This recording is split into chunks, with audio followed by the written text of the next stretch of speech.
Aroooo! Can you guys hear me? Can you see me? Somebody tell me they can see me and hear me, please. Somebody tell me they can see and hear me, please. Hey, Lorna, can you see and hear me? Lorna, can you see and hear me? Pretty please, tell me yes or no. Ruh-roh. I can hear you. Yay! Can you see me? I can. And I'm so happy to see you. Oh, that's so sweet. Thank you. You can't see me yet. I'm not fit for camera at the moment, but you will in a minute. Hey, Taryn, how are you? Hey, Gail. Oh, you are so welcome. I do this for you all. I do it for the animales. Yes, I do. And listen, if I'm telling the truth, I do it for myself. It makes me feel so much better. So that's right. Go Wild Pack. Aroooo. Oh, my voice. It'll come back one day. Aroooo. Woohoo. This is I just checked. Oh, Panagiata. Good morning. How are you? I haven't seen you in a long time. We love you too, Mr. Keith. It was Keith's birthday just lately, or soonly. You know what I'm trying to say. And we've got a crazy, I'm just warning everybody straight out front, we've got a crazy storm headed towards our area. It's already started to thunder. So if hey, Miss Annie, have missed you. If we run out of juice, it will be because some clap of thunder has shaken our building and our internet, which does tend to happen. So, hey, Cherry B. Keith, why do you have to go back to work? No. Tell them I said you can have a couple hours off. That'll do it. Well, hey, Amanda, welcome. Welcome to the Wild Pack. This is an unusual live because we're doing like a story hour first and then moving on to the free readings. But I really wanted to share this story, as nervous as it makes me to share it, because it will make me look like a wild, crazy lady. It really will. Oh, it's so good to see you also. Let me get a sip of water. So, Lorna, what are you up to these days? No good? Oh, lots of no good. Oh, girl. What was it this time last year? I was in a boat and you gave me a reading, and my life looks different today. Thank you very much. I bet it does. I bet it does. It really does. And it's like the things that are happening and the good stuff. And I got to tell you, I missed you in my world, girl. I really did. Well, I'm back. I know, and I'm very thankful. Me too. Let me tell you. Hey, love the horns. Good to see ya. Tracy Liberatore. Ooh, what kind of Italian are you cooking today? It's Sunday. So it's the law that you cook Italian today. Hey, Gina. Welcome to the Wild Pack. I don't think I recognize your last name. So welcome. Good night. There goes. It's going to crash. If you guys hear like crazy thumpy noises and whatnot, A, it's something messing up my hair, and B, it would be a crazy, oh, that's the window, for God's sake. It's a crazy storm. So I'm just going to wait we're way ahead of time, but I wanted to make sure everything was, hey, Luann, I wanted to make sure that everything was working properly.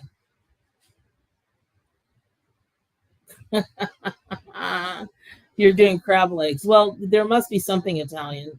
Throw an olive on it. That'll make it Italian. Make some fresh bread. That'll make it Italian. Yes, Cherry, thank you. Welcome to all the new people. And for those of you that are new, this is a bit of an unusual post. I mean, I decided to go back to Sunday ceremony, where each Sunday there was like a lesson, quote unquote, or something we could learn that we could all learn from a particular animal, which we always can do, but not everybody wants to do. Most people want to show up and get a free reading, or a reading just for them. And I understand that. Truly, I do. But there's just so much more that the animal guides wanted to. Thank you, Deanna. That's very sweet.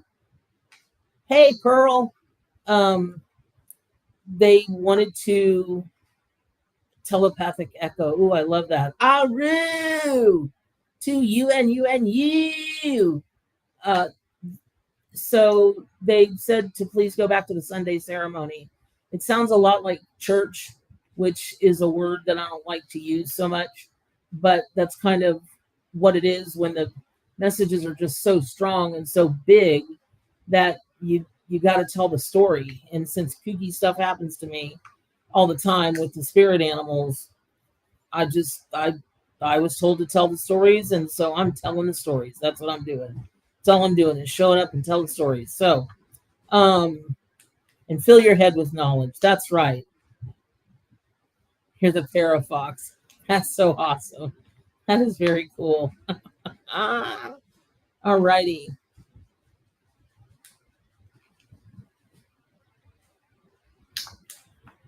Pearl, I don't even know what's going on here. And dig this, you guys.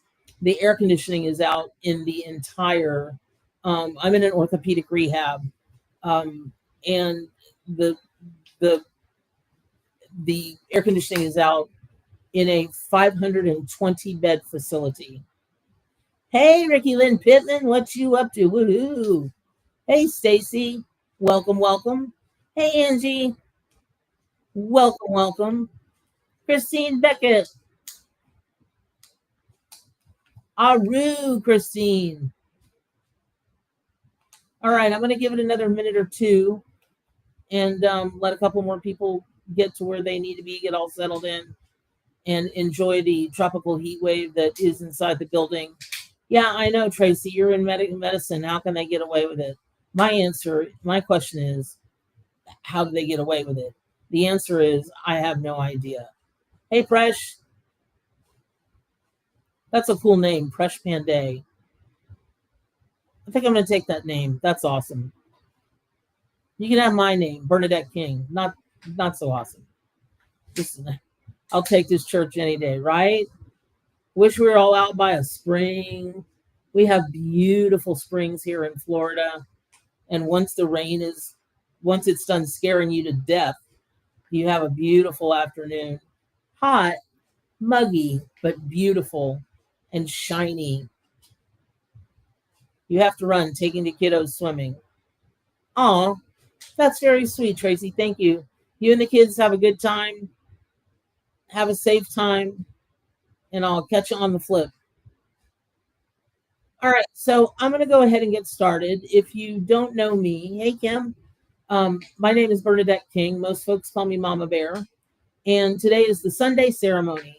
So I'm going to spend as little time as possible telling the one big story and then the two other supporting stories, because today is wolf energy, and in particular black wolf energy, like you can't even know it. I just thank God it's finally here, because I could barely sleep this week. The animals were just waking me up, telling me to, do this, work on this, have this. And so I actually have a downloadable. Dang it, I forgot to put the link down. Central North Florida, Lauren, Ocala area, Gainesville, Ocala. We have some of the most beautiful springs truly in the world in this area. So Crystal River. Hey, Elizabeth, you might have heard of, you're moving to St. Augustine tomorrow. Holy cow, you will love it. If you're from there and I'm already telling you something you know, I apologize. Hey, Terry. But if you're just moving to St. Augustine, oh my gosh is all I can say. It is an amazing, amazing place, full of metaphysical experiences that you can have if you'll allow yourself to open to them. And yeah, it's pretty crazy, Lauren. So congratulations. Be safe on your move. So all that being said, this story, I've got 3 stories about Wolf that have happened kind of so soon together and are so powerful. Well, 2 of them are powerful that I wanted to tell them, but I was really nervous to tell them because it's it could make me look crazy. And I guess at this point I'm just willing to take the chance to do that. And you've never been before and you're just moving, well, okay, that'll be something, because wow, you'll have to let us know how it goes. So let me start with the first one, because that's the one that could potentially make me look like a lunatic and make you click right off of this live and go, she's a crazy woman. So I'm laying in bed one night and I was asleep, and something woke me up because all the hairs on the back of my neck and every place else were standing straight up. And I was like, wow. Oh, thank you, Shelly. Thank you. Yeah, I'm a terrible marketer. I gotta stop saying that too. But if you're liking the material that I produce here, it would be awesome if you subscribe to the channel. If you happen to end up liking this video, if you like the video, it's super helpful to channels like mine that are trying to grow and blossom and get the word out to more people about the animal spirit guide. So immediately I I just was frozen in place, and I couldn't, it's not like me.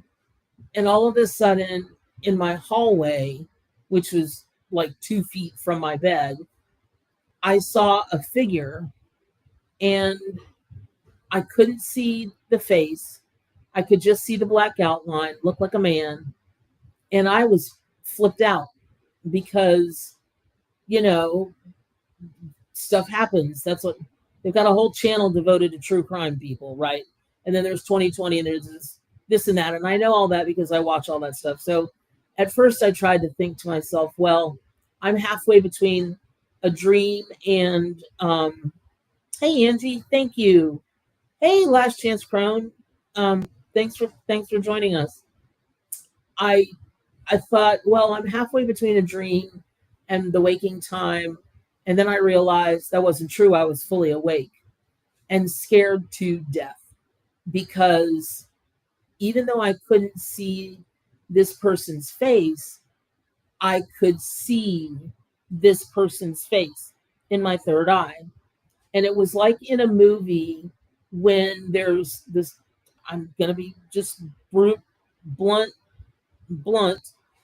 Um, I was just absolutely terrified because in my psychic eye, it looked like that sicko smile that the serial killers get on their faces before they jump on you and they hack you up into 45 pieces, right? Okay. So now I'm starting to very slowly, very quietly, hoping that it's dark enough that he doesn't see me either, reach for my cell phone so I could dial 911. No joke. Well, then I thought, oh my gosh, I'm gonna blow this. This guy's gonna know I'm reaching for my phone. And the minute that my phone comes on, the light is gonna light up. Then he's gonna, and I'm just like going through all this in my head, in my head, in my head, in my head, in my head, getting more afraid, and trying to talk myself down because I'm not a person that panics in an emergent situation. But I knew that this was a dark entity. And then when I figured out it wasn't a live person, but an entity, then I was mad. I was confused. I was a lot of things, but relieved. I was not relieved. And I was not relieved because I'm I'm older than 30. And for decades I've told people there's no such thing. That's the most, that's TV talking, movies talking. Don't let your mind go that way. That's not real. That's not real. No, I cannot come to your house and clear it. No, I don't care if you'll pay me $1,000. I cannot come to your house and clear it of a dark entity. I don't do that kind of work. I don't believe in that kind of work. And that's what I've repeated like a mantra for years. And here shows up in my room a dark entity, a something that was absolutely evil had come to see me. Well, I wanted to know why. And that's when I saw it make a move like it was coming towards me. And then that's when my dog, Princess Hops, just went berserk. She jumped up. Her hair was all standing up on the back of her neck. She was barking like I'd never heard her bark before. And she went to jump off the bed, which would have hurt her so badly. She's just a little Chihuahua Terrier mix.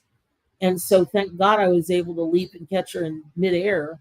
And what then happened was something else sailed right over us to go after that dark entity. And I was able to identify it as a large black wolf, a Eurasian wolf, by the way. I don't know why that suddenly went all grainy and funky. Sorry, you guys. I got to keep watching the internet here to make sure that we still have the internet. Can you guys still see me and hear me? Somebody put a message in the chat if you can still see me and hear me. Hello? Oh, Lord. Hold on. Mama Bear, I can hear you. Okay, cool. All right, can you see me? Yep. I all right. can. Okay. Okay. All right. So Hops is going nuts still. She's trying to wriggle out of my arms. Hair is still standing on edge. She's trying to, be all the protector that this wolf is. And I don't know what happened when I wasn't looking. Thank you, you guys. I don't know what happened when I wasn't looking. But when I looked up again, whatever that thing was gone. But the feeling of it, the feeling of him was still with me. And I had to get up and I had to do a walkthrough of my house to make sure that it was no longer there. And I mean, I went into every room, every cubby, everything. And I made sure that I was protected before I went in doing that. And it was gone. He was gone. The feelings started to be gone, but that really freaked me out. So finally I went back to bed, and Hops the whole time was still in that, when you guys have dogs and they try to protect, they're protecting you.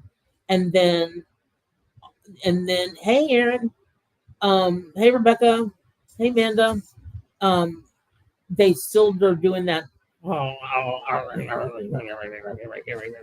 They're giving them the roo-raz even after whatever it is gone. Well, Hops did that for like a solid hour. So I also couldn't shake the feeling that there was a dog there. And that big old dog was pitter-pattering behind me everywhere I went. And every time I'd turn around to see if I could see it, it just wasn't there. So finally I went back to bed, and I dumped Hops off into bed. I climbed into bed, and then the bed next to me sank down. And there laid for the rest of the evening up against me, because I could feel it then. I know it was that wolf. I know it was. And no one could ever convince me ever different of it. I've been in this business for too long. I am too, I'm not suspicious so much as I try to stay, because I've got so much water in my chart. I really try to stay grounded as much as I can. And I I know that I know that I know that that wolf has been with me ever since. And here we go. So case in point. So I'm laying in the hospital and I'm really trying not to mention this stroke thing, although I've mentioned it at every live and in every newsletter. But it's a big deal, you guys. Even if you have a minor stroke, the first it's I know it's different for everybody, but the first 2 weeks after I had it, I I didn't know where I was, who I just I didn't know. It was terrifying, especially if you think, "Oh God, I'm never coming out of this." And then over time, the things start to subside. They start to right themselves. They start to get better. At least they have been for me. Um, at least they have for me. So that said, I'm laying one night in the hospital. Let me just tell you, if you should ever have anything emergent happen to you, do not go to Shands. Don't go there. It's a hospital here in Gainesville. It's a teaching hospital, and it is I cannot say enough bad things about it. And y'all will hardly ever hear me say negative things about other people or facilities or whatever, because I don't need to. Their karma is going to come get them. But Shands, the teaching hospital, Gainesville, Florida, go to North Florida Regional or whatever they've renamed it now. Because if you come to Shands, you're going to be in absolute misery or die. So I'm laying there, and thank God I was in the acting business for umpteen years, because I was the most miserable that I can imagine me being miserable. And I mean miserable, but I never said a word to anybody about anything. And in comes a cluster, I called them gaggles, of physicians and their little residents. There probably were 8 or 9 of them. And everybody crowds around your bed and they stare at you and they ask you questions. It's the most impersonal, horrible, invasive, ridiculous. I hated it. Can you tell? And so as they all went to filter out, shuffling off, one behind the other, like a little gaggle of geese, one of the physicians stopped and she put her hand on my knee and she said, "It will get better. You will be okay." And I just stared at her and I smiled, but I don't know what possessed me. I asked her, of all the things I could have said, I said, "Do you have a spirit animal?" I don't, why, why did I do that? And she smiled at me back and she said, "I do. It's a wolf, a big black wolf, as a matter of fact." Well, if I could have fallen off of that bed, I would have fallen off of that damn bed. I just looked at her and I asked her why. She told me. And she said, "As a matter of fact, I'm so convinced that my spirit animal is a big black wolf. I hunted for almost 2 years for an all black German Shepherd puppy, all black, not a speck of white on him. And it had to be a male." And she said, "Do you know how hard that is to find?" And I said, "I don't, but based on what you're telling me, I guess I do." And so she bought this big old black, he turned out to be enormous, apparently. And she had named him Zeus. And she said that she had volunteered at wolf sanctuaries, and he's the closest in behavior she's ever seen to a wolf. I said, "Well, I know what you're talking about." I said, "Because I used to volunteer at a place here, not so far from here, called Mystic Jungle, and it's an animal sanctuary. And they had a lady just came and dumped him off. They had a hybrid there, and when they did the DNA testing for the hybrid, he was 60-40. 60% wolf. She should have never had him ever. He should have never been allowed. But the exotic animal trade. Don't get me started. So they they let me, just because I had worked with them for so long, and I know how to work with exotics, at least a lot of them. If an elephant ever shows up, I'm just going to stand there and hope it doesn't kill me. But and monkeys really are not. I'm not very good with monkeys at all. But um, I'm pretty successful with all the other ones that I've worked with. Even alligators, they tend to settle down when I get a hold of them. But anyway, so I I told her the story of how they let me just take this. Well, they called it a German Shepherd hybrid, but we all know it was a wolf. And they let me take him out for a walk. Well, they had a pretty heavy duty chain on him, and I was like, he's just a dog. All of our dogs come from dogs. Why do you have to have a? And I didn't even get that out. And that mutt just absolutely drug me across the open field that I was going to walk him in, because he saw the other dogs out taking a run and they couldn't let him run. He wasn't going to come back.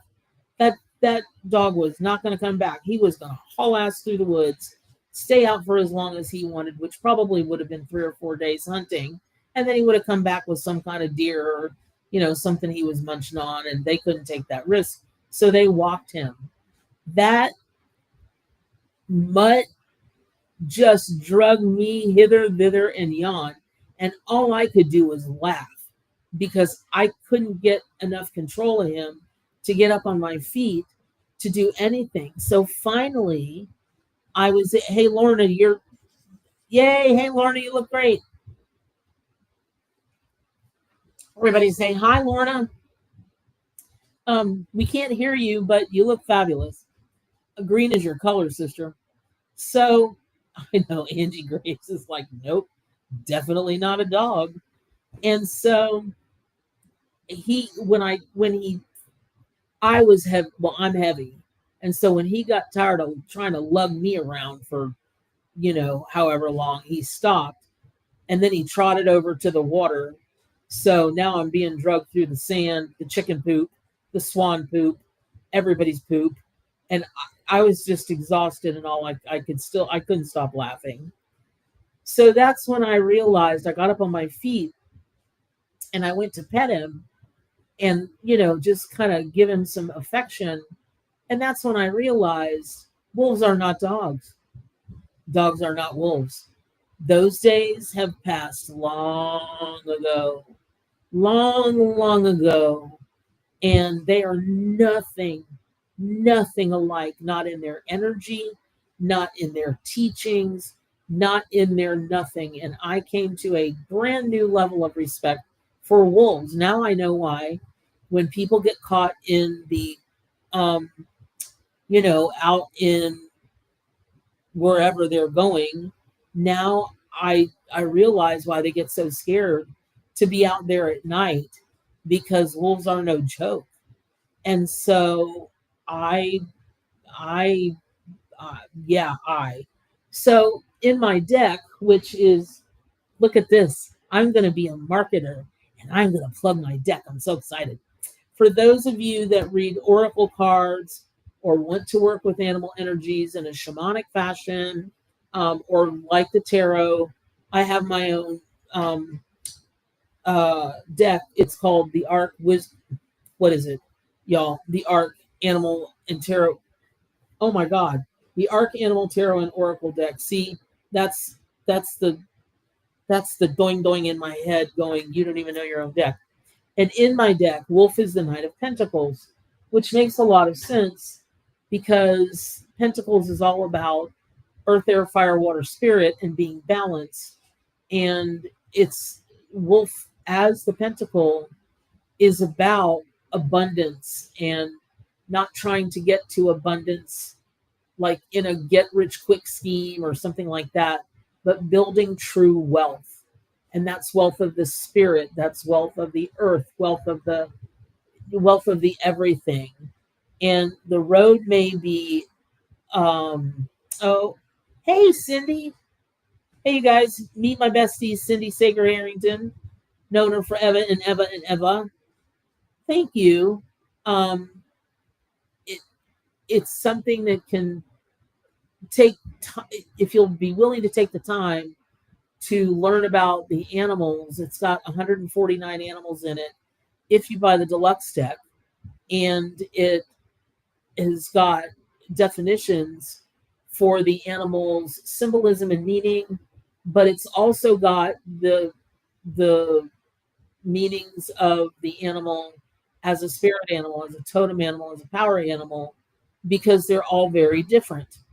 So in this case, when that happened with the dark entity, and then it happened because that's the order it happened in. It happened with the dark entity, and then it happened with the wolf dragging me all over Mystic Jungle. Hilarious. I think I still probably have some scars from the chain being all wrapped around my arm. Um, but and then it happened in the hospital where I'm standing there with this doctor having a conversation about spirit animals, and I was just as clear and lucid and understood her, and we just had a grand old time until one of the other doctors came and grabbed her by the back of the neck, said, "Come on, we got to go." Um, it was a moment that was super important to me because I knew that she was my messenger angel. Oh, I'm going to get all choked up. She was my messenger angel because at that moment, I didn't believe I was going to get better. I believed my life was over. I was going to be in a wheelchair. I was going to be this. I was going to be that. And I really believed those things. And I do my job for one reason and one reason only. I want every single thing, living thing on this earth to live wild and free. I don't think you get to be told what your life should be like. Now, I'm not talking about people that commit heinous acts and are in prison. No, I think that's where they should be and worse, depending on their heinous act. And now you know. But, if you're a reasonable, ordinary, human being, um, no one gets to tell you that. And if I was going to be locked in all of those problems forever, well, that's just not for me. And I'll leave it at that.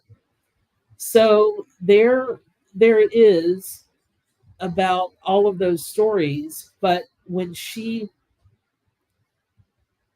I didn't say, I mean, I'm sure I looked distraught and sick, but my God, that woman sees distraught and sick all day, every day of her life. And maybe she reaches out to every single person that um, maybe she reaches out to every single person that she sees. But I don't think that's true, or she'd never get through her rounds. Ever, ever, ever, ever.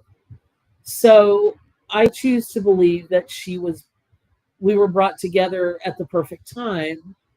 And I believe that she needed me as much as I needed her, because she went from having such a serious look on her face to we were just two friends having a conversation about spirit animals, as one does. So I that's the story. That's the Sunday ceremony in a nutshell.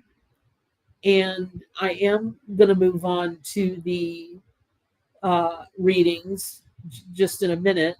But I would like to know if you're willing to share what you got out of these stories so far. How has it helped you? Magical vibes, I see you. Please don't write me again. I understand you'd like a reading, so would everybody here. But here's the rule on my channel. You keep poking me, I'm a mama bear. I won't read for you at all. So quit trying to skip ahead of the line. Mind your manners, and we'll see what we can do. Because I only do readings for people that I'm drawn to. Welcome to the Wild Pack. Okay, I would maybe just a few of you like to know if you're willing to share what you got out of that, if anything at all. If you didn't get anything at all, tell me, because I'm new doing these Sunday ceremonies, and I want to be sure I'm not wasting you guys' time. I want to be sure that you're getting information that you'd like to have other than free readings. Anybody? Going once? This may be the last time I ever tell a story. Okay. Oh yeah, that's true, Seer of the 13 Moons. They are also hold on, let me look on my website real quick here. If you guys don't know, I founded and publish whatismyspiritanimal.com, and a lot of times you'll find my photos or my articles are the ones that come up first when you're looking up things. But I did want to say that when wolf comes to you as a spirit animal, that's when it's time for you to stand up, not be drugged across a field, but stand up for what it is that you truly believe. And I find that oftentimes people do not. I find that oftentimes, more often than I should, I do. It's very hard for me to keep my mouth shut.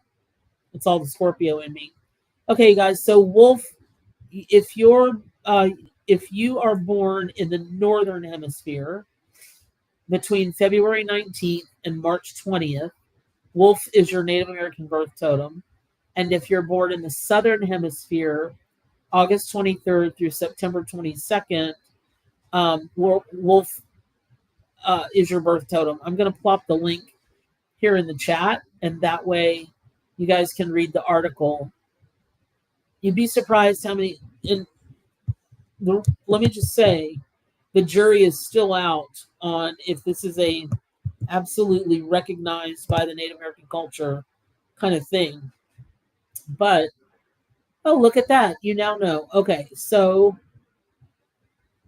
oh, Ricky. Okay, you'll share. That'd be gross. She's typing. Okay. Thank you, Angie. I really appreciate that.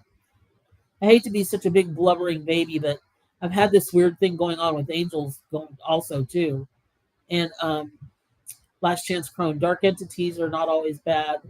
I love hearing about your growth in this. Well, it certainly was a growth thing. This one was a ne'er-do-well. Yeah. Angie, I don't know how nurses do it either. Believe me when I tell you. I, I, oh, sweet bejeebus is all I can say is sweet bejeebus. Yeah, that'd be you, Cindy.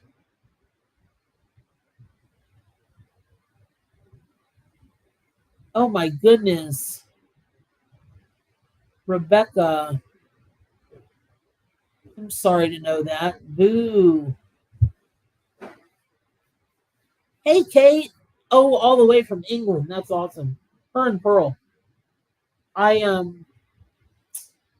I do believe she was sent to have me pass on these messages because you guys know how I am. I'm this research.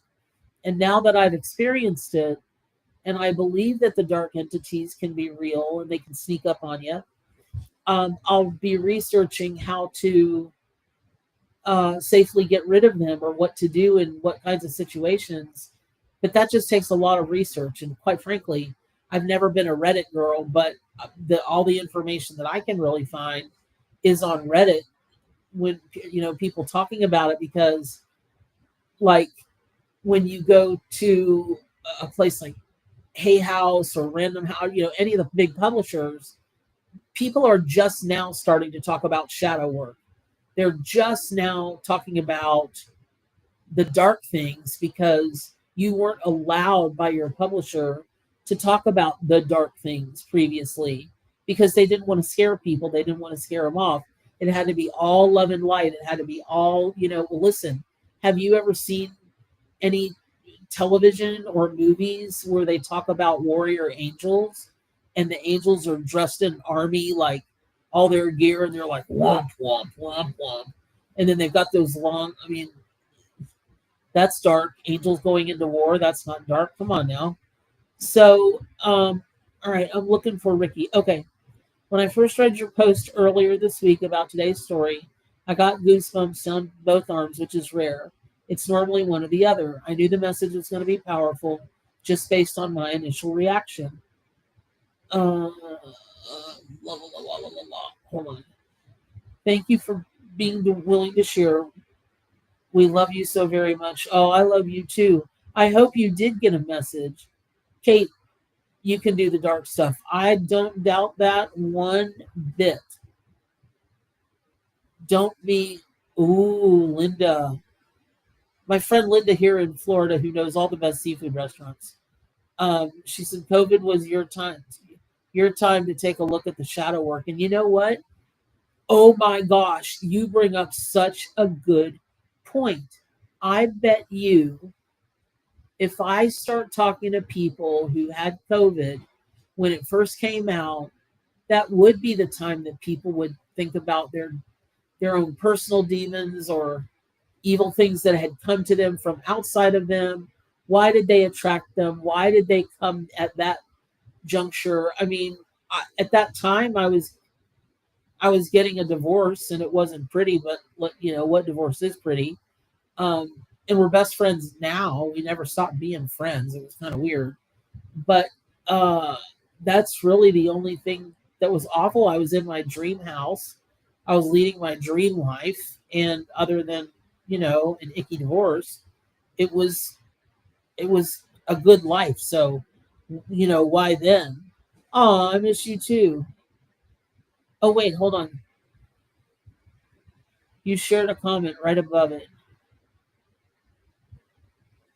Okay, hold on. I want everybody to see this comment because Ricky, if you learn something, that's something.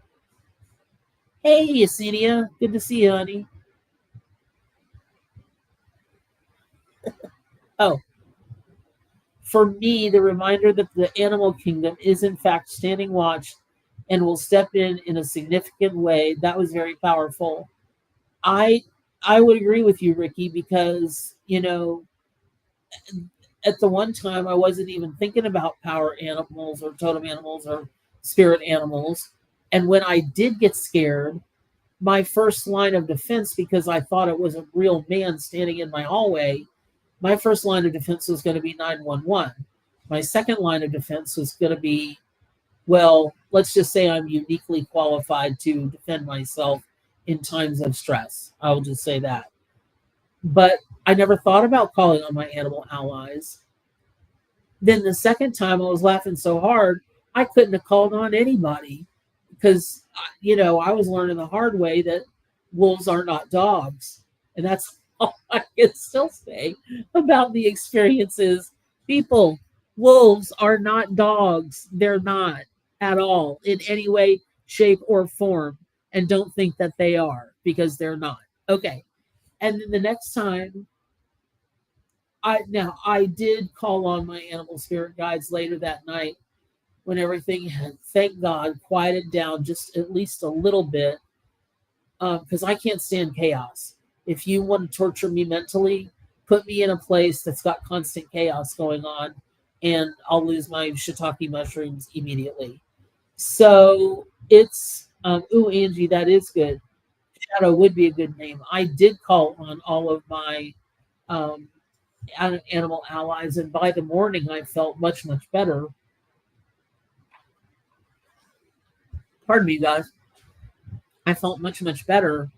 And that was a turning point for me. I'm not sure that I would have healed enough to get out of the hospital to go to orthopedic rehab if I hadn't turned the corner mentally, because I was just in shutdown, complete shutdown. I said the right things, I did the right things, all at the right time. It was like I was living in two halves of my brain because I didn't want anybody to know I was losing my poo. I'm I'm a strong Southern woman. We don't lose our poo. But yeah, we do. We just do it on the inside.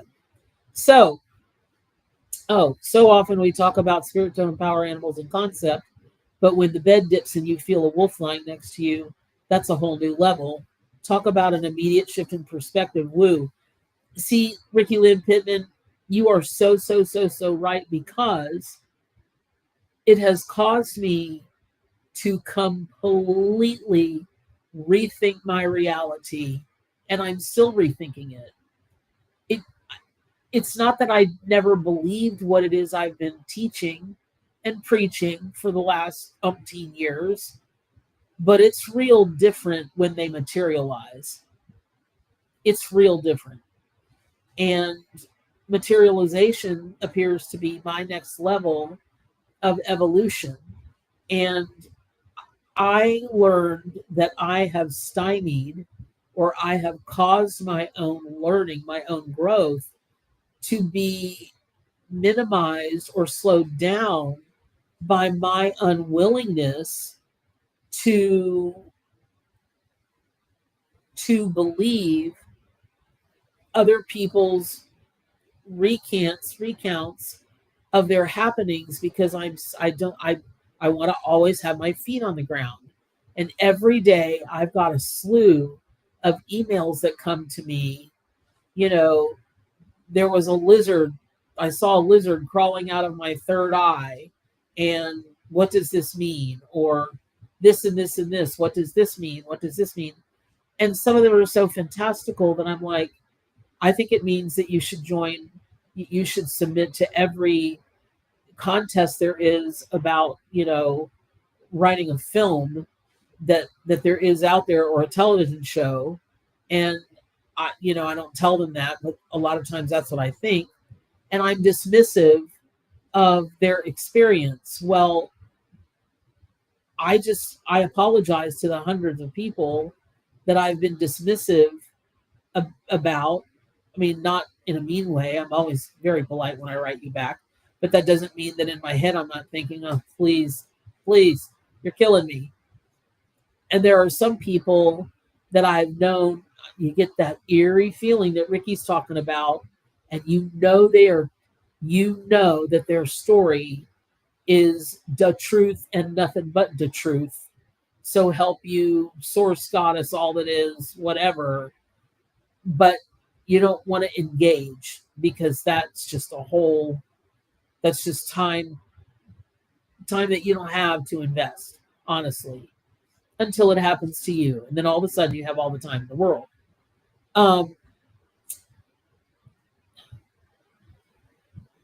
Yeah, that makes sense. So Ricky Lynn Pittman and I share an attachment to cobras in particular. Long story, so I won't go into it today, and I don't have her permission to tell the story. But nonetheless, she writes, I wonder if that's a part of why Snake started showing up for you after a lifetime of you not being open. Materialization is the next level. Sounds a lot like transformation. Oh my God! Ricky Lynn Pittman, you haven't heard this, and neither of the rest of you, so dig this. So a couple weeks ago, it's early in the morning. I'm laying in my bed doing my leg exercises, sweating to death. And I hear this blood-curdling scream. And this lady screams, kill them both, get them, they're right there, kill them. And my bedroom is right by the kitchen. And I'm like, oh my God, she saw a couple of rats. Lady, don't you know there are rats in every single kitchen across America? Okay, so then my CNA comes in, and she's like, well, you got to be awake now. And I'm like, yeah, I'm awake. So I'm like, is she really screaming like that over a couple of rats? She goes, no, it's 2 black snakes. I said, what? She said, ever since they were little, there's been these 2 black snakes that have just grown up in our kitchen because nobody can catch them ever. And we don't want to kill them. So we don't want to bring in the people that capture and do away with critters, that kind of thing. And we've tried humane traps. We've tried everything we can.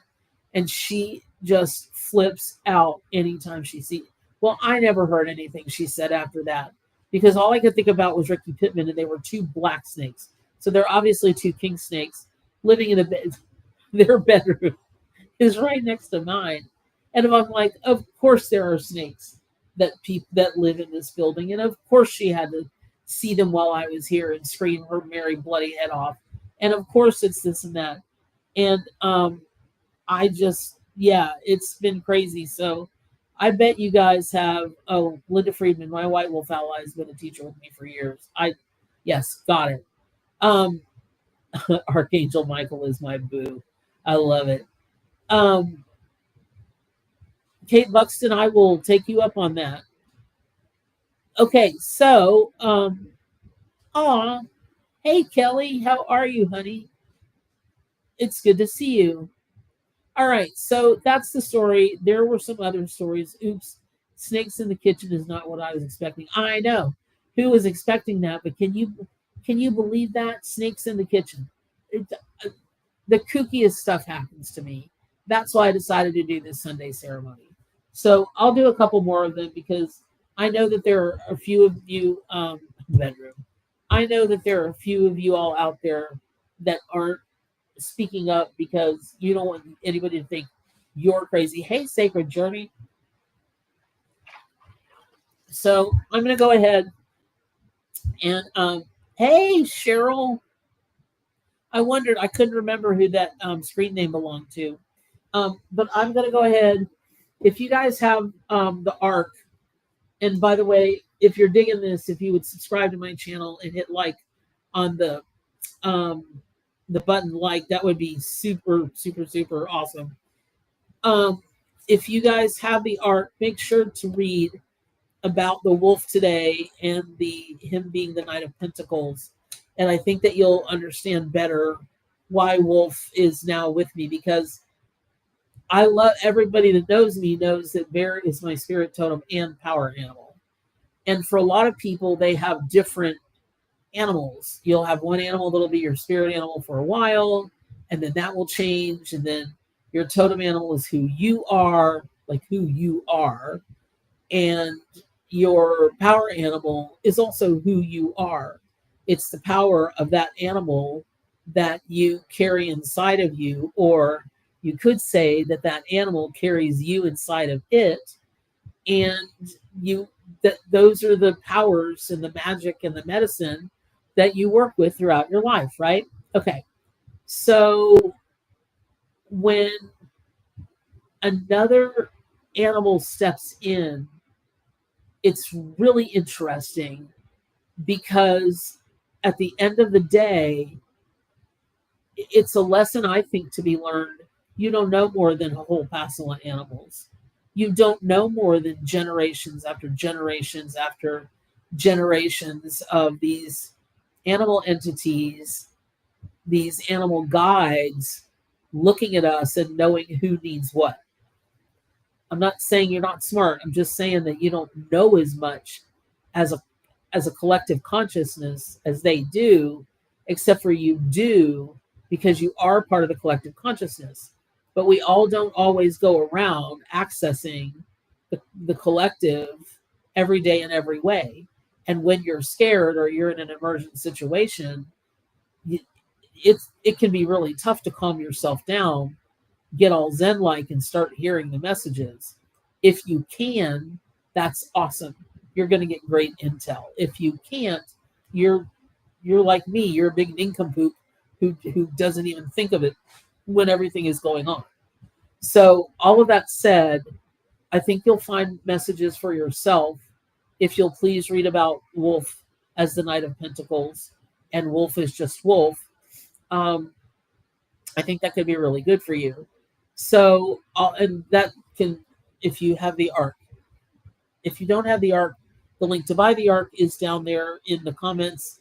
And I also have a really cool graphic that we made that's got a mantra, a wolf mantra. It's got 3 journal prompts. And I can't remember. It's got something else in it. But I thought you guys might like that for those of you that keep a grimoire, or you keep just a book of all your metaphysical stuff, that kind of thing. I thought you might like it. It's a digital printout. I really think it's beautiful. I hope you do too. And so I'll put the link for that down in the comments section as soon as the live is over. And so I'm going to go ahead and get started now. Oh, Emily Ackerson. Hey, honey. How are you? I think about you all the time. Yeah, that's what it is, Angie. We already know it. We've just forgotten it. And so these are things to help you. Hey, Michelle. Yeah, I'll post the Michelle. I'll post the link to the. Here we go. Give me a second. I ask. Please be patient with me, you guys. My short-term memory is not what it once was, but I'm working on it. So when the video is finished, I'll post it, and you guys can get the replay of it. So, all right, I am going to choose somebody now that I think needs Amanda C. For some reason, I feel like you need to hear from Sugar Glider today. So what I'm doing right now is a thing called bibliomancy, and that is where I'm working with a book. You could pick up any book anywhere, a book you've never seen before, and you just allow yourself to be intuitively guided to whatever message that person needs at that time. Oh, thank you, Emily. Timu, $2.98. Hey, Lorraine. So then you go in there and you find a message for them, and you give them that message, and that form of divination is called bibliomancy. So, Amanda C., I'm really drawn to the totem animal of Sugar Glider, and that means this is who you are, and it belongs to those who inspire others to soar to great heights. And so when I step into those words energetically,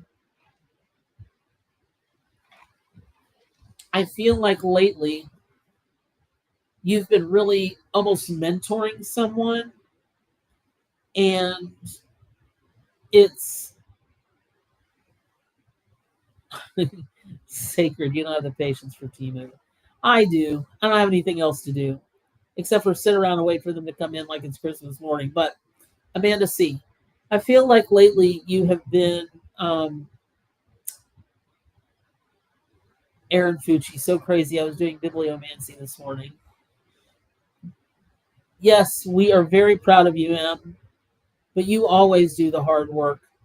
So, oh yeah, it's a wolf invocation. Thank you, Christina. So, it's whatever mentorship you're doing, it's really beautiful of you to do that. And you really are making a significant difference in this person's life. The thing I will caution you about, though, is as a sugar glider, with that being your totem, there's a little bit of you that's always seeking love. Like you're not really sure that you're getting it organically. Sometimes you think, well, because of everything you do for everybody, that you're getting the love, or that you have to do things for everybody to get the love, and that's not true. People love you because they love you, and it's important that you know that. Amanda C., did you disappear? Did I lose you? Are you there? Can you confirm any of that?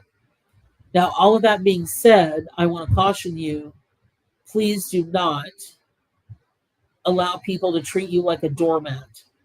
And sometimes you do. So please don't do that. Don't let them treat you like a doormat. Okay. All right. So there's your message. I hope that was helpful. Sugar Gliders is on page 260 and 261 of the ARC book, if you've got the ARC, which I think you do. Okay. Aw. Okay.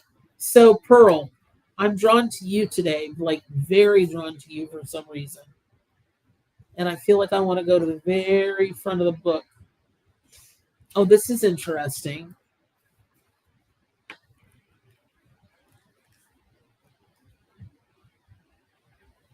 Yeah, Kate Buxton is in the UK. Oh, you're working on walking away from codependent relationships. Okay, that makes sense. Okay. All right. So Pearl, um I felt compelled, but I wanted to go. I thought I was going to go all the way to the front where the cards were, but I was called to go all the way past where the cards are to the meanings portion, where it starts talking about the meanings of everything, animal symbolism and tarot. Hey, Red, welcome to the Wild Pack. So it's only just a couple of pages before. It's only just a couple of pages before the tarot itself starts, right? And what's interesting is it's there about the animals, right? The tarot and the animals and what their correlation is.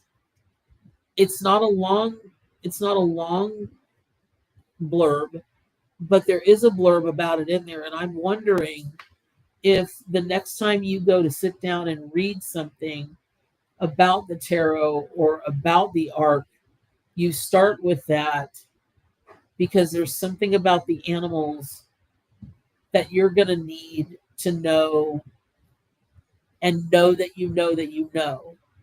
You feel like, um, I think you feel like you will never be a reader or a strong reader, or I don't know, just I don't know. But none of that is true. And you're doing the same thing that I did, which is stymie yourself and hold yourself back. Um, and you, I'm hearing it's crucial you don't do that now, especially with the animals. And I've never pushed you, or I know you develop at your own time, and you read what you want to read, and you devote your study to whatever you want to study at the time, at the moment. But there's something about the animals in correlation with the tarot that is calling to you now. Not sure what it is, but it is. So I would maybe take a look into that and see how that makes you feel. Okay. All right.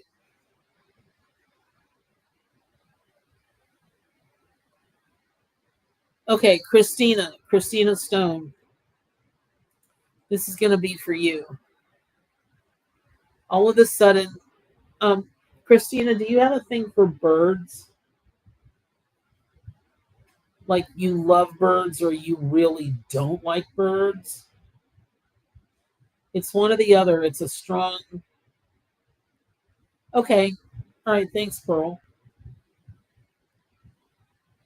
It's a strong pull. It's either a pull that you love birds, like they're your favorites in the animal kingdom, or you don't like birds.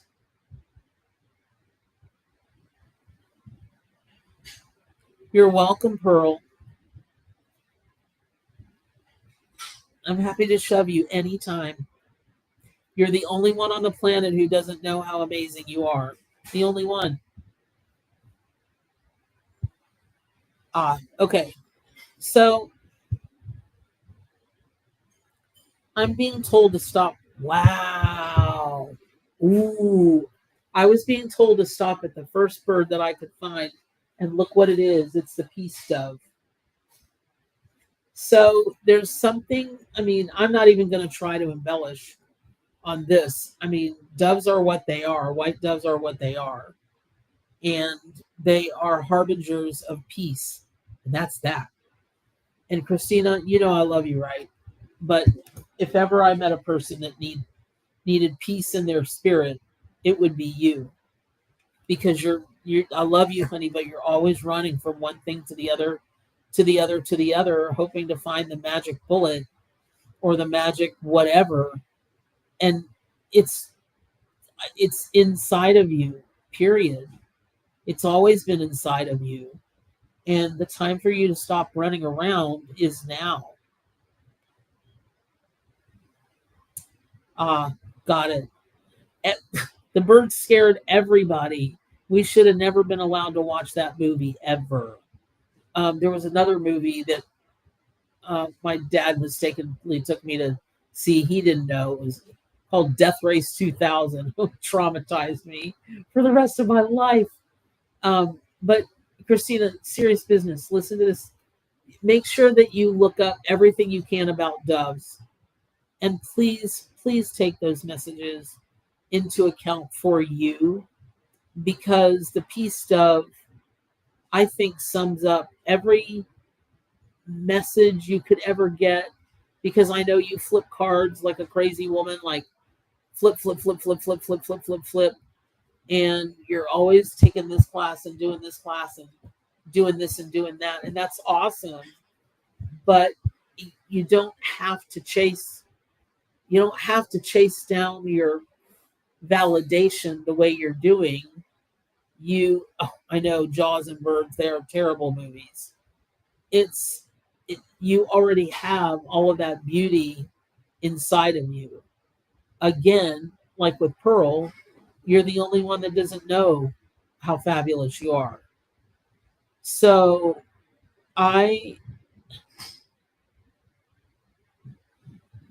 last chance. I would go with that. I was talking about that. Anyway, that is your message.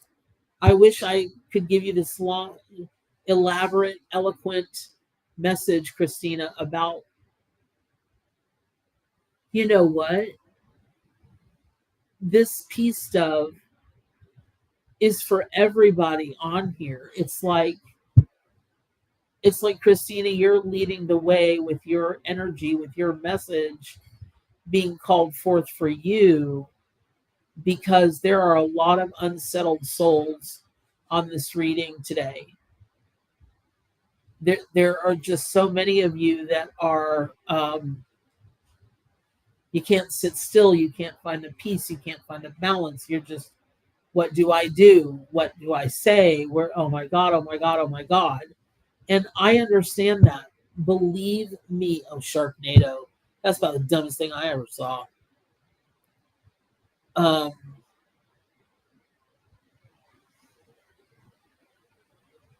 wow. Yeah, that's a lot of birds. I mean, birds don't really come to me. I'm not a bird person. I love them. I think they are absolutely beautiful. And I will sit and watch them all day long. But have one or work with them in rehab, they're just not my people. Mammals are my people. Not even sea people. Dolphins and whales and things that you would think are, and I love the beach. I love the water. Oh, Amanda, you've got a big thing with birds too.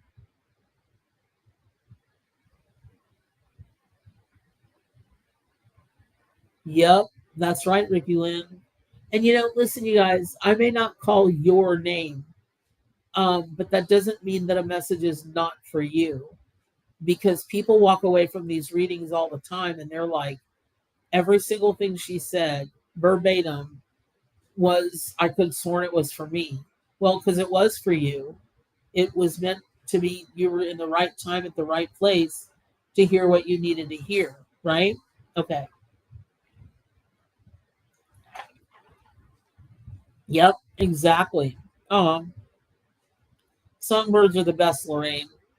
But like when they all congregate in the same place, like in California where all the parrots are, or I have a friend. Oh wow, um, I have 34 chickens. See, I don't think of chickens as birds. They're in a whole league all into themselves. They're fun. They're like having a pet. A parrot, that's not a pet. That's a wild animal. But chickens don't have the sense God intended for them to have. And so they are some of the few animals that I absolutely believe need our protection and need to be penned up and don't need to be running around in the wild, especially if there are hawks and eagles around, because that is just lunch for a hawk and an eagle. This is a horrible story, but I got to tell you guys this story. I promise it'll be quick. And there's a lesson in here. So, my sister has a friend whose sister has a little girl. And when this little girl was, like 4 or 5, she had one of those little Barbie Jeeps. And she had a pet chicken. This chicken had grown up with her. It imprinted on her since the day it came out of the egg. And she took care of this little chicken. And it grew up to be a full-size chicken. And so this chicken learned to love riding with her in her Barbie Jeep. And when it was time to go, this little girl would load up in the Barbie Jeep to go on a picnic, which was like 50 feet away from the front door of her house. She'd drive under the tree with her chicken. And they would share peanut butter and jelly sandwiches and talk about whatever 4-year-olds talk about, to their best friend, which was a chicken. So this poor kid, oh my God, she's driving back to her house one day in her little Barbie Jeep, and down comes a hawk and snatches her pet chicken up out of her Barbie Jeep, never to be seen again. Well, I can't even imagine the trauma and the drama. And I don't want to laugh at that, but that they are dinosaur birds. They're little baby dinosaur birds, and I can't tell that story without laughing. And I feel badly for the chicken. I feel badly for the little girl, the mom, the trauma, the fallout. But that's just something you can't make up, and that's a story that has to be told. It just really has to be. I know, Ricky Lynn, but it has to be told. So, okay, there you go. There's got to be some kind of great message out of that, like, mamas, don't let your kids grow up to be Barbie Jeep drivers with chickens for best friends or something like that. So anyway, I would have to say that anybody that resonates with birds, you can thank Christina Stone, because she's the one that brought out the bird energy for everybody today. And anybody who's really trying to find peace in their spirit,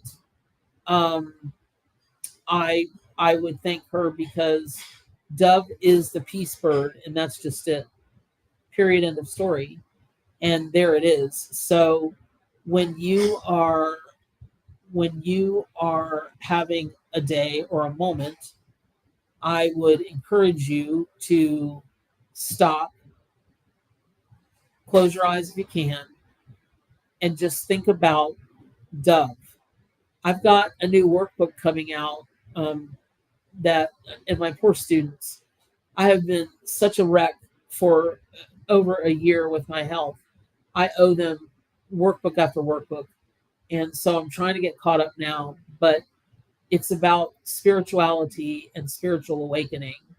And it has got the most beautiful picture, if I do say so myself, of a white dove at the front of it. And the whole thing is white and gold, and just, it's beautiful. And it is supposed to really bring them peace, remind them of peace. Because for anybody, like a couple of you wrote, and my heart goes out to you, because I think it was you, Rebecca, that said, just like the white winged dove, da, da, da, da, da, da, da. Stevie Nicks. I aw aw aw, that is awful. Um, for any of you that have been in a hospital for something serious, and I'm not saying all things aren't serious. If you've got to be in the hospital, probably pretty serious, but some things are a little more. And I think it was Rebecca that talked about the kidney thing that led to the heart thing that led to the. I'm not sure if it's the medication or the situation, or it's a combination of a lot of different things. But I've been experiencing anxiety for the first time in my life, ever. I just don't get anxiety, and I get the worst kind of anxiety. I'm asymptomatic. Nobody knows I'm having any problem until I'm like my vision is blurry and double. And they're like, what's your blood pressure? And I'm like, I don't know. I don't walk around with a cuff and just randomly take my blood pressure. And it'll be like 275 over 118 or something crazy like that. And they'll be like, hey, we're going to go to the hospital now. So I'm working on that. They're trying to figure out if it's that I just am that strong willed that I make myself be asymptomatic, which is probably my bet, or it's meds. And I'm really not on that many meds except for blood pressure meds, ironically. But it's no, I am not clearing my space daily, but that is a very good idea, Last Chance. What's wrong with me? Do as I say, right? Angie is. You dreamt of a white dove last night. Ooh, she was trying to reach me through a tent screen. That is interesting.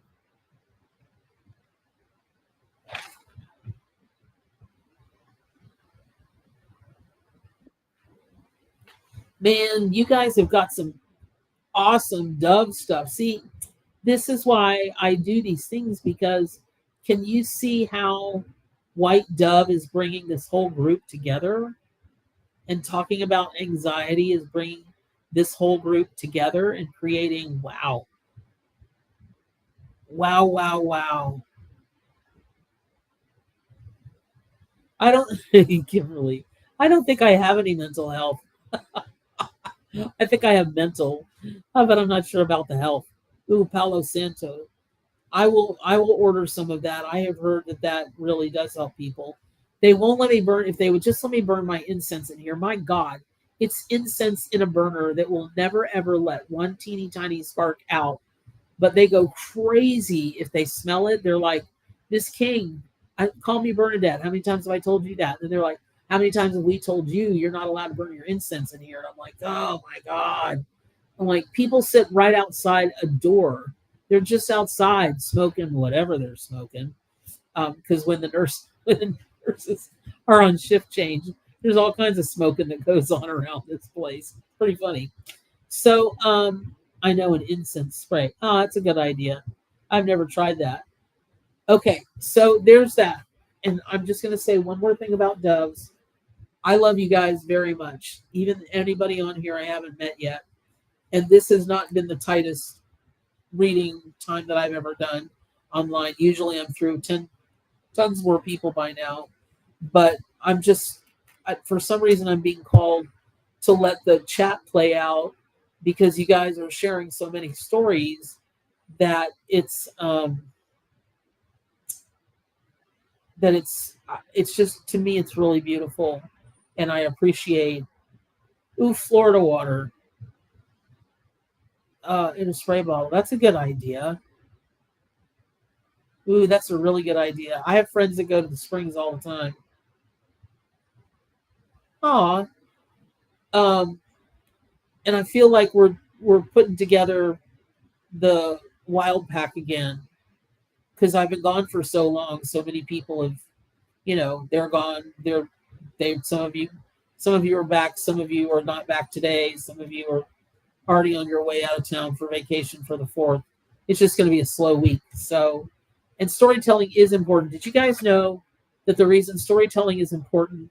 Ooh, a salt lamp. I got 20 of those at my house. I really do. I love those things. That is a very good idea. Um, and God loves somebody that tried to steal them because here comes the thunder. They weigh like 9,000 pounds. All right. So, you know what? I'm going to jump into the readings because when it rains, I get really like this. And it's like I go into a trance. So now's your best bet for reading. So, Ricky Lynn Pittman. Oh, that would be very sweet. That's funny. I was just going to ask you if you're up for a message because your name popped in my head.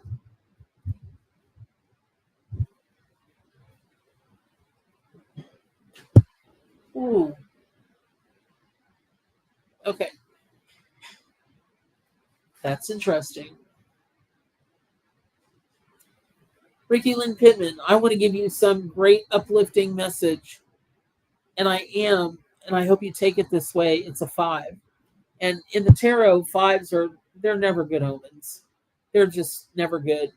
And then when you get the Five of Swords, which is the fly, um, it would seem that that's never a good omen, but it actually is a good omen for Ricky because I'm being told to turn the frown upside down, to flip the power upside down. Ricky, are you in a situation where there's a power struggle going on and you're a little bit afraid? I know, right? You of all people, the fly.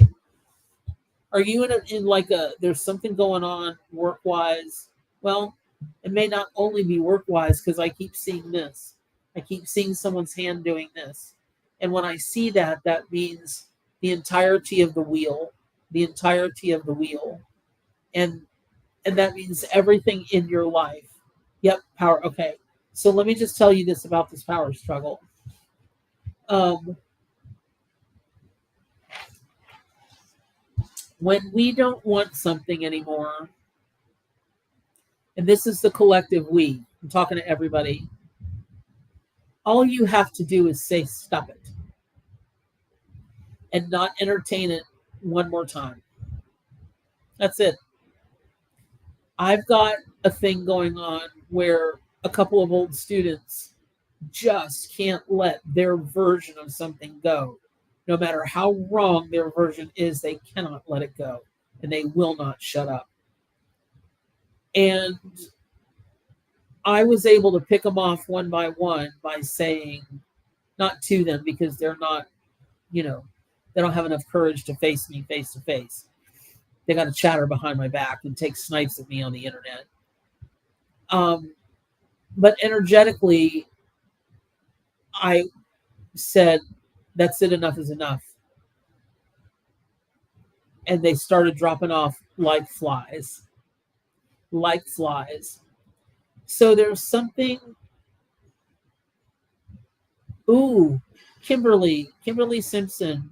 I bet everybody would like to know how your mom taught you to control your nightmares because so many of you guys are so sensitive that you suffer things that you don't have to suffer because the flip side of the sensitivity and the empathivity the empathivity is that you're stronger than you know, so much stronger, and you've got the power inside of you to simply stomp your foot and say that is enough. And it will be, because those people will be shaking in their boots, if they even have any boots. They probably don't. They probably just wear sandals. And that's even easier and even better. They're easier pickings at that point. And when you stand up to a bully, it scares them. They don't know what to do.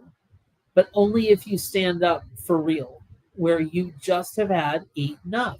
And that is that. And Ricky, you're being called to do that, but in smart ways. Because if you stand up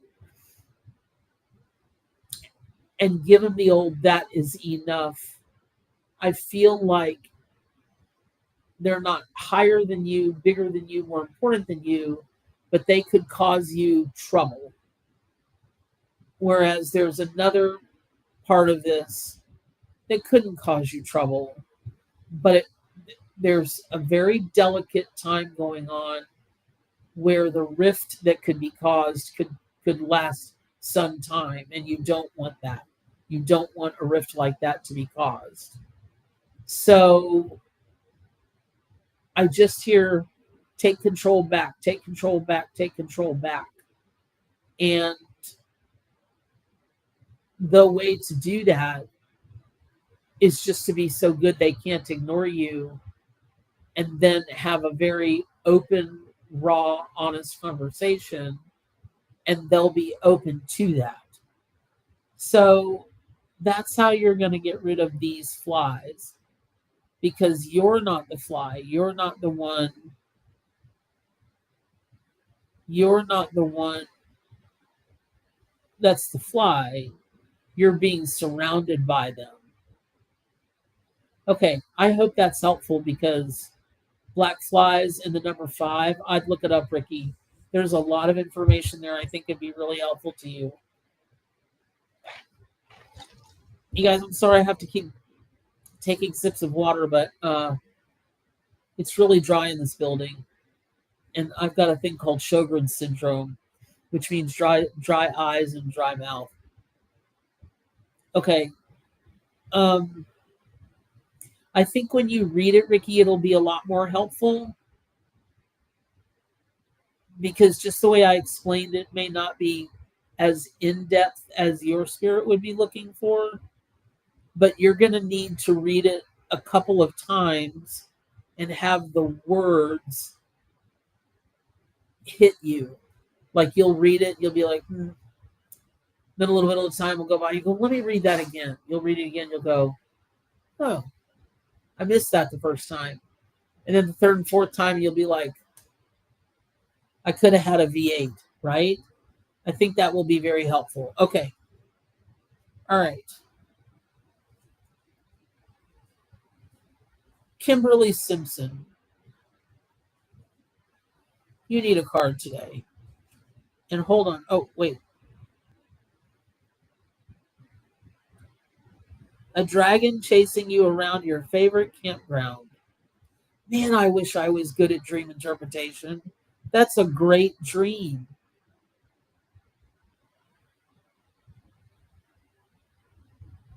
Oh, okay. I didn't know that. Okay, that makes sense. It does make sense, Ricky. I didn't know that. Okay, Kimberly, I don't do, you would think that's a very straightforward dream to interpret, a dragon chasing you around your favorite campground, but it's not. It's like, well, what kind of dragon? What color was it? Was it breathing fire? Was it not? Was it male? Was it female? What time of day was it? Like, there's this whole dream checklist that I can't get into today. But that it was at your favorite campground, a place of joy, that would be, yeah.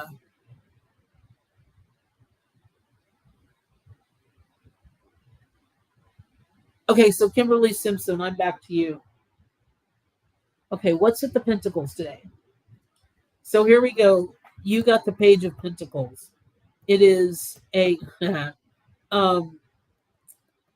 it's a camel, and it's a 2-hump camel, which is super interesting. I believe they're called dromedaries. And camels are just really fascinating creatures. To me, they're like mean llamas. And llamas are pretty mean by nature. They will spit in your face. They always aim for the face. Always aim for your mouth. God dang. If you've got a llama standing in front of you, guard your mouth, because they will find a way to spit right in your mouth. It's just the most unbelievable thing. And yet I love them dearly. And I love alpacas. And hold on. Okay, I'm back.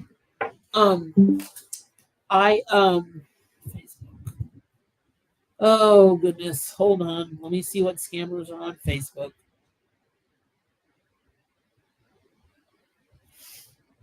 I don't know. Oh, I forgot to tell you guys this earlier. Neither myself nor any of my crowd is ever going to hit you up in Facebook and say, we're drawn to you.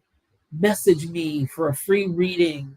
That's never going to happen, because those people are scammers. So when you are talking about getting a camel as your guide, as your message for today, I would really caution you not to blow that aside. And what that means is they are incredibly tenacious creatures.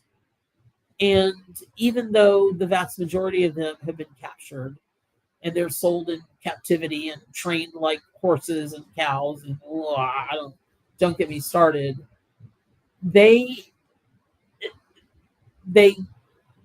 unfortunately were captured and are used to tote things all across the desert, to move things that humans can't move, to do all of that kind of thing. I personally hate it. You must know that I hate it. And I will tell you that they they just have such uh, power to them, such longevity to them, such tenacity about them, that there must be something. Oh, Kimberly, is there something that you're really wanting? Um, there's something that you really want to go for. I don't know if it's a promotion at work. I don't know if it's a certification. I don't know if it's a relationship of some kind. It's a something where you just don't feel like you can do it. You don't feel like you're smart enough, good enough. If I may, I tell everybody, if you show up on my readings and you agree to have a reading, then that means that you agree to have, personal stuff shared. Now, I'm never going to sell anybody out, right? But I just feel like you have always had an issue with feeling like you're deserving, like you deserve this or you deserve that. Is that correct? Kimberly, is that correct? We're going to wait until Kim pops up again.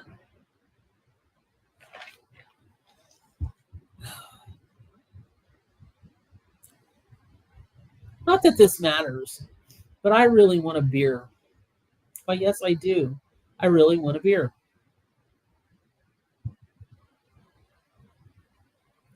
They didn't tell me I couldn't have one. Okay, so actually, I am gonna move on with the rest of the message, but just because I know it's on the money. But Kim, can you please confirm that you just 100% always not feeling deserving? Okay, that's why they call it a psychic reading. Okay, so here's the story, Kim. Today is the day that stops. Literally, honestly, today at this moment, you don't have that problem anymore because you're going to learn to work with spirit, totem, and power animals because you love animals. I know you. I know you love animals. I know you love it. I know you love them.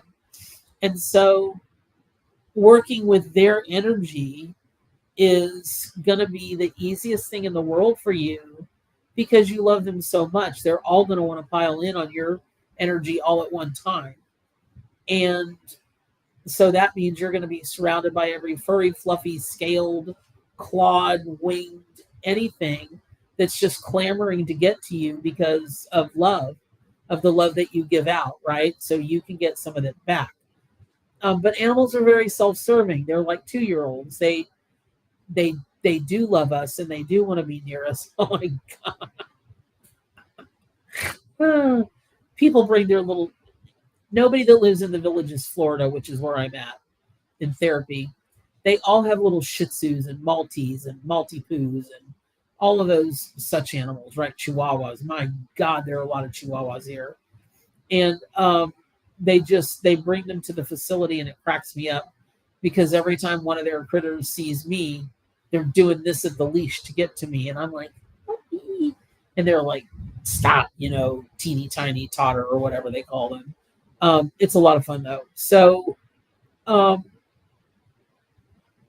camel would seem an odd animal, and it kind of is for it to be the first spirit guide that you work with.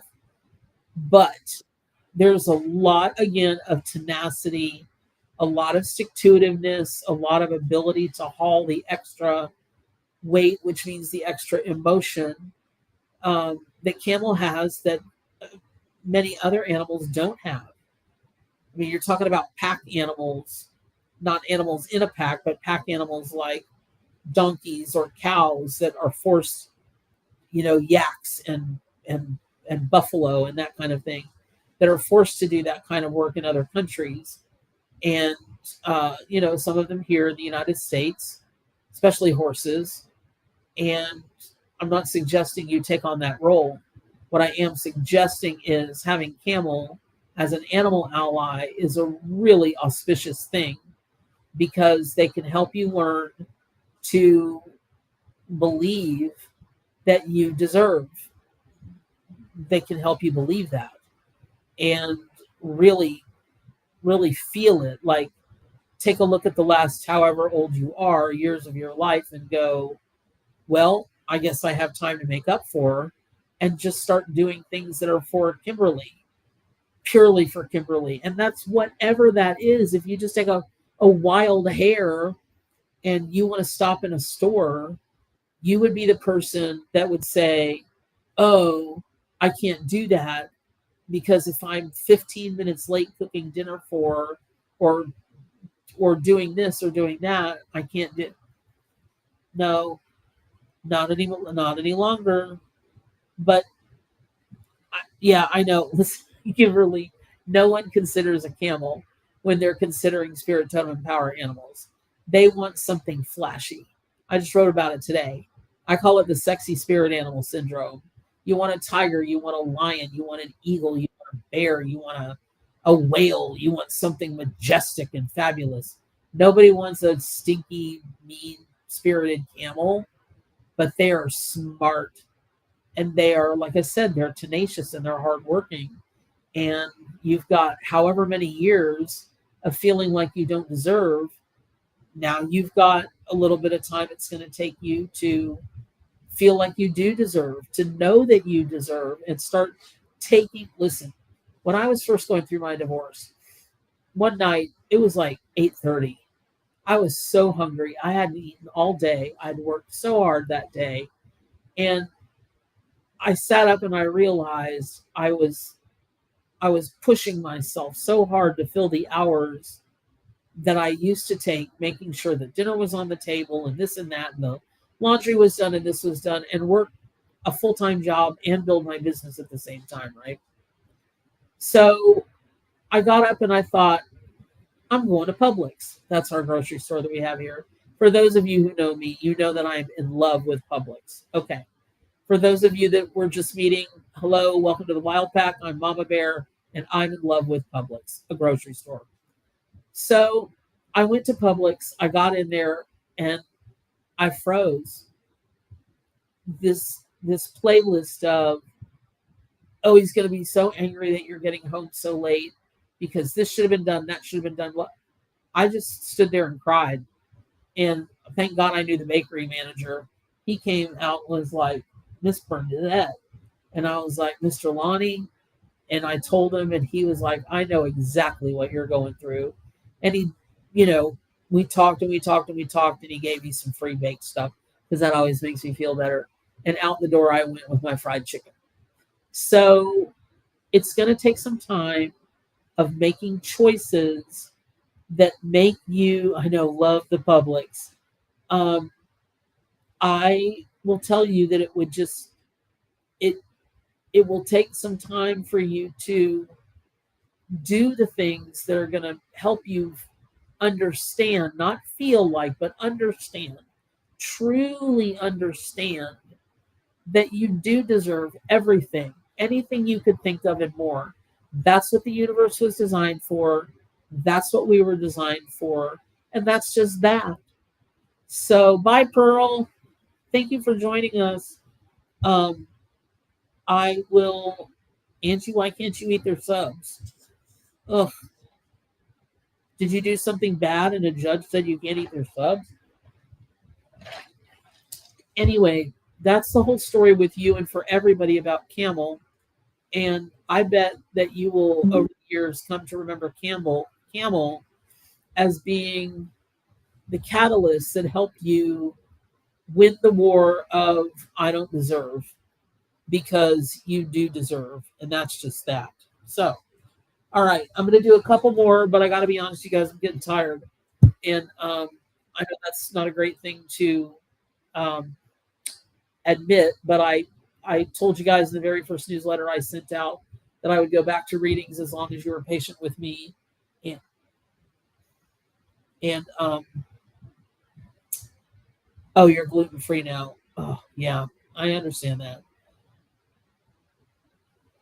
I asked you if you would be patient with me. Spirit animal for right now. Kim, spirit animal. That does not mean that a camel won't turn out to be your totem, but for now, you're very welcome. Right now, we're talking about camel as a spirit animal. Okay, so what's interesting is I turned the page. I was told to find the animal, and the animal would then find who it wanted to belong to. Hey, Anna F, how are you? And so I just keep being drawn to seer. Oh, thank you.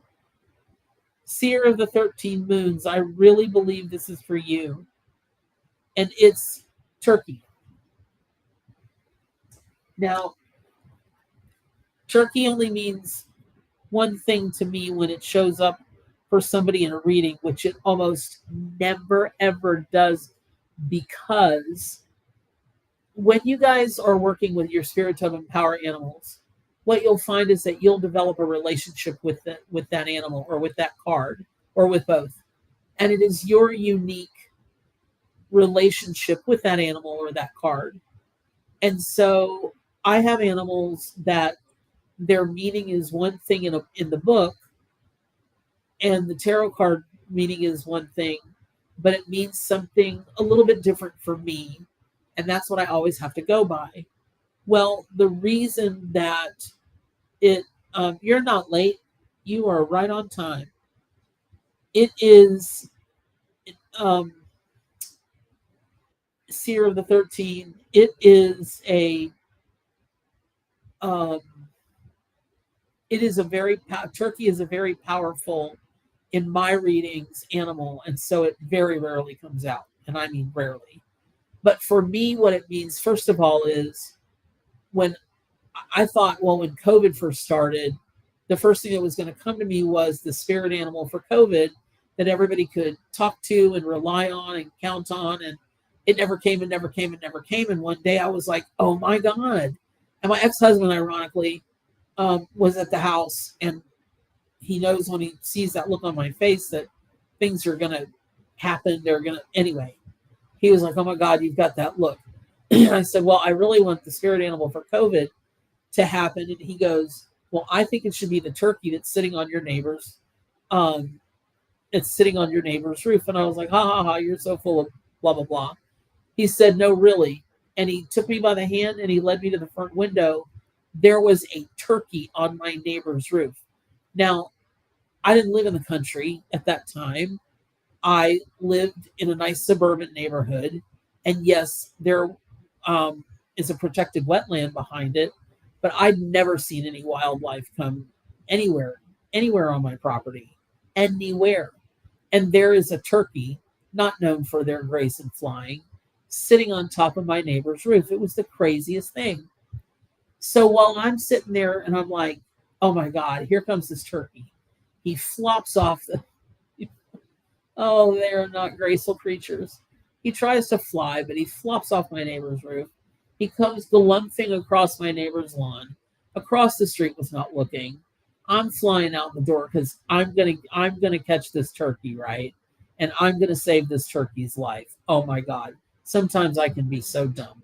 So by the time I got to my backyard, thinking, well, I'll trap him in a corner, I'll grab him, I'll hold him. This turkey probably weighed 50 pounds, and I'm going to hold him, right? Okay. So he must have jumped over both fences, and he did it before I could get through my house and get to the backyard, and I couldn't find him anymore, so I assumed he was safe. So, but there was my answer. There was turkey. Now, how was I going to tell? I think I've got 120,000 people on my mailing list or something. How am I going to tell 120,000 people that turkey is their COVID spirit animal? Oh my God. I'm going to get laughed out of the world of shamanism, sure enough.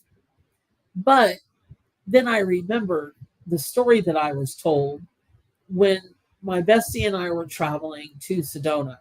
We stopped at one of those little roadside stands where all the natives make their jewelry and all this and all that. And there was a guy there packing up, and he had Native American flutes. And I've always wanted to learn how to play them because it's my favorite kind of music. I play it all day, every day. And the only time I don't play it is when I'm giving a live, and you've got to be hearing me. So they're Grayson flying. That is very funny, Kimberly. I know, right? Turkeys. So, long story short, this Native American guy tells me the story of turkey because I wanted to know why every flute had a turkey feather on it. And I mean, I got to believe that's because if they found a bald eagle feather, they are not going to put it on a flute they're selling for $70 or $80 or whatever. They're going to put it on something custom made and very fine, if you're even allowed to do that. In Florida, you're not allowed to pick up those feathers at all, and you're not allowed to keep them, says the Florida state government. But all that being said, at the end of the day, it's this long story about creationism, about creation, and how a big flood happened, and everything and everybody freaked and went running to the top of the mountain. And Turkey stayed where it was and collected every heirloom seed that it could find. And it weighed this turkey down so much that it almost died many, many times trying to get up the mountain. And no one would help it because this person was carrying a chair, and this person was carrying another animal, or this person was carrying a child or whatever. And when they saw that the turkey wasn't carrying anything, or so they thought, they stoned him and they tried to kill him and they tried to tell him how selfish he was, until he got where he's almost dead, and he gets to the top of the mountain and he shakes his feathers and all of these seeds fall out. Well, if it hadn't have been for him, everybody would have starved to death within months because they didn't have anything to plant anything with. So it was a turkey that saved humanity. So, Seer of the 13 Moons, you're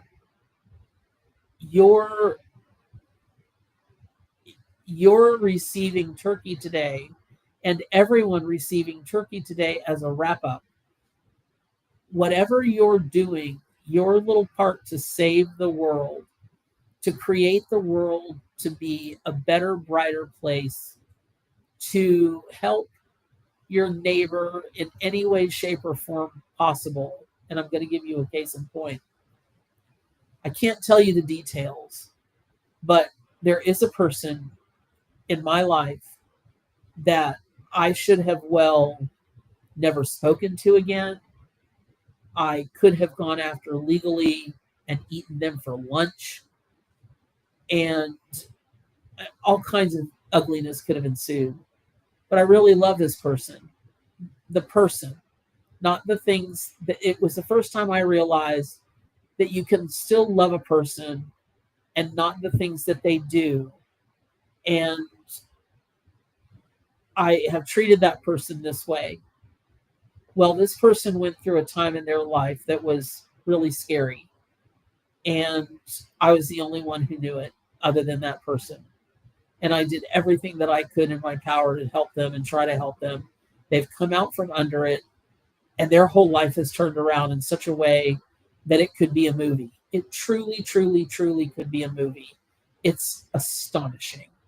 Astonishing. Now, here's what I'm not doing. I'm not, oh, Bernadette's, she saved the world. She did this. She's not. I'm not saying that. But I helped to save that person's world, and that person helped themselves to save their world. And what's fascinating is that person will always lend a hand to anybody. It doesn't matter what they're going through. They've got a hand to lend to anybody in need. Anytime. Anytime there's a charity event or they will. They're a conundrum, this person. But it doesn't matter what you do. It doesn't have to be some act of heroism. It doesn't have to be, I don't know, something where everyone notices forever or whatever. It doesn't have to be that. But it's important that you recognize that you, one, don't allow people to treat you like they treated the turkey at the beginning, where they were trying to kill the turkey, trying to tell the turkey it wasn't pulling its fair share, tried to, whatever they were doing to the turkey, and just stay on your mission and ignore those people.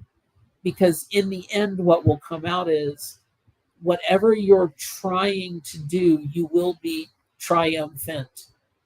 Ooh, there's a great phrase you guys will get to know me. I love to coin phrases, right?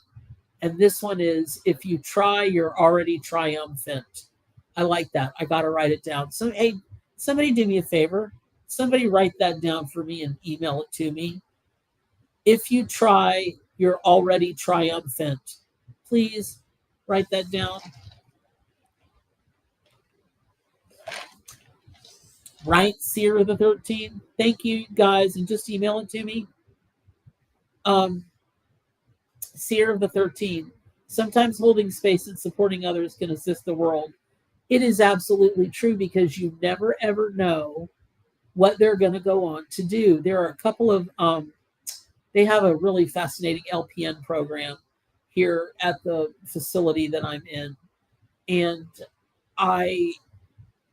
there are a couple of these young people that are going to go on and go into management, and I mean like policy change management in a large capacity, like in the White House or something like that, or in government. I see it, I know it. It's coming for them. And two of them are as poor as I was when I was a kid. And I mean poor. So I just keep ordering treats from Publix and having them delivered. It's costing me an arm and a leg, but I'm doing it anyway, because you should see their eyes light up when I'm like, hey, I just got another order of Mexican Cokes. You want one? A freaking bottle of Coca-Cola that they can, at the beginning of their shift, put in the fridge at the middle of their shift, when they've seen enough poo and been yelled at and all the things that they've got to do to pass their boards, because they've got to have X amount of volunteer hours. That first sip of icy cold Mexican Coke, the real stuff with the cane sugar and not that crappy corn syrup, and it can change their entire world. And then who knows what's happening.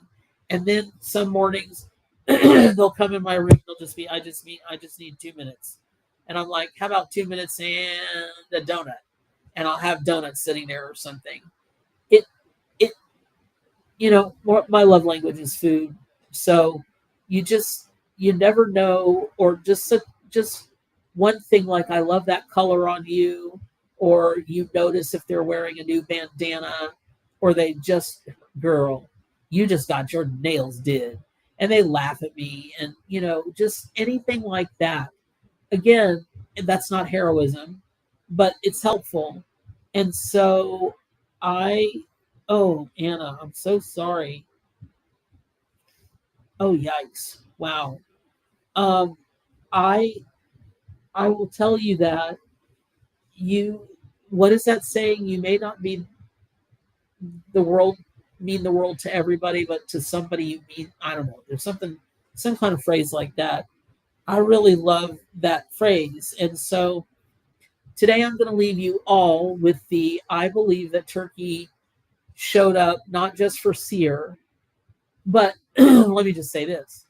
Seer would take the last shirt she ever owned off her back and give it to somebody if she thought they needed it. They may not even need it more than she does if they just needed it. She would take that shirt off and hand it to them. And I don't know if she wears a bra, but she will walk around in no bra or some bra or whatever until she can find another shirt. And so this is also for her, but in the backwards way, in the reverse way. Just because you're somebody that would give the world the shirt off your back, you've got to also allow the world to give you its shirt off its back when it's your turn. So you don't make it your business to learn how to accept as much as draw boundaries when you're giving. And I know you guys have heard that I know you guys have heard that. You can't give water from an empty well. I know you've heard it. I know you know what it means. And you don't really think of it when you're doing it, but I'm that way with money. I got a bad habit of burning up every dime I've got helping people when I can. Do I suffer from lack of money? No, I don't. But I certainly could have a lot more of it and be able to do a lot more. But I'm always like, nah, what's a couple hundred extra bucks? What's, what's 50 extra bucks? They did a really good job, and, they had to hunt for this and hunt for that. And they couldn't find their way to my room, and it took up time. They could have, I go down this whole rabbit hole. The next thing you know, I've tipped a an Uber Eats or a Instacart person more than what my bill was. I can't help it. I'm chronic. So I got to stop doing that because I could have given that to an animal sanctuary, but humans are animals. I'm going down a rabbit hole. But the point is, you guys, is I just really want you to know what a big deal it is for everybody. Thank you, Sierra, for sharing. I'm sharing for you, for everybody to get a turkey as their spirit totem or power animal. Now, I'm going to leave it up to you to choose. Turkey very well may be your totem. You may be an actual turkey energy, or you may really need to step out of turkey and be more turkey these coming weeks, or be less turkey these coming weeks. And it's all about saving the world. And what does that mean? But it's your world also.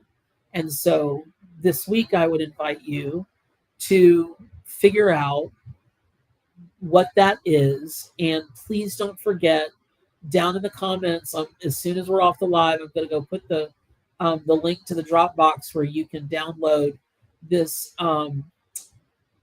It's 8.5 by 11, something that would fit in a notebook, and you can print it out, put it in your grimoire, put it in your spell book, put it in your if you have what are the books, everybody, your journal of any kind, and you keep memoirs, that kind of thing.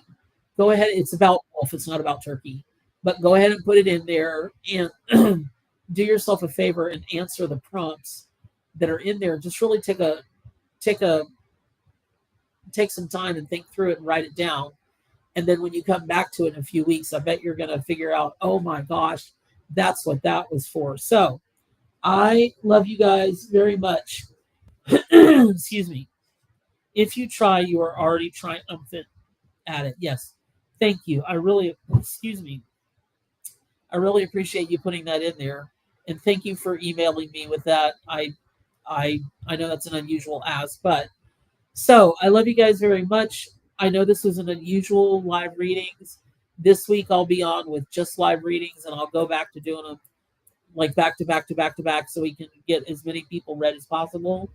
And thank you for coming today. I hope that you got a lot out of it, or even at least a little bit. And I will see you this coming week sometime. All right, you guys, love you very much. And what do we always say? Do good for animals, including